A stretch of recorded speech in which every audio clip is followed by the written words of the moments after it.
Hi friends, இந்த வீடியோவில் என்ன பார்க்க போகிறோம் அப்படின்னா, ராமேஸ்வரத்தில் அப்துல் கலாம் ஐயா வீட்டு பக்கத்துலேயே இருக்கக்கூடிய கலாம் மால் தான் பார்க்க போகிறோம். இங்கே இல்லாத பொருட்களே இல்லை, ரொம்பவே ரேட்டும் கம்மியாக தான் இருக்குது. எல்லாமே குவாலிட்டியும் ரொம்ப சூப்பராக இருக்கும்.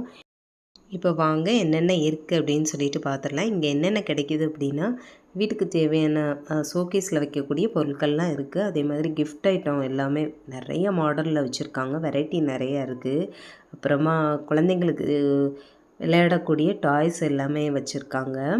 அதுக்கப்புறமா அந்த சங்கில் பண்ணுவாங்கள்ல, அதில் பண்ண எல்லா பொருட்களுமே இருந்துச்சு. குறிப்பாக பிரேஸ்லெட்டு, மோதிரம், வளையல், கம்மல், அதே மாதிரி கிளிப்பு, இது எல்லாமே சங்கில் பண்ணியிருந்தாங்க. அதுக்கப்புறமா வீட்டில் யூஸ் பண்ணக்கூடிய பொருட்களுமே வந்து சங்கில் பண்ணியிருந்தாங்க. எல்லாமே பார்க்குறதுக்கு அவ்வளோ சூப்பராக இருந்துச்சு. அப்புறமா வெளிநாட்டு சாக்லேட் எல்லாமே இங்கே கிடைக்கிது. அதே மாதிரி வளையல்லாம் வந்து ஏகப்பட்ட டிசைனில் வச்சுருந்தாங்க. ரொம்பவே சூப்பராக இருந்துச்சு எல்லாமே பார்க்குறதுக்கு. வளையல், பிரேஸ்லெட் அந்த மாதிரி எல்லாமே வச்சுருந்தாங்க. இப்போ வாங்க அப்படியே எல்லாமே பார்த்துட்டு வரலாம்.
எல்லாமே பார்த்துருப்பீங்கன்னு நினைக்கிறேன். எப்படி இருக்குன்னு சொல்லிட்டு கமெண்ட்டில் சொல்லுங்கள். இந்த வீடியோ பிடிச்சிருந்தா லைக் பண்ணுங்கள், ஷேர் பண்ணுங்கள். மறக்காமல் பெனிதா சமையலை சப்ஸ்கிரைப் பண்ணி வச்சுக்கோங்க. Bye friends.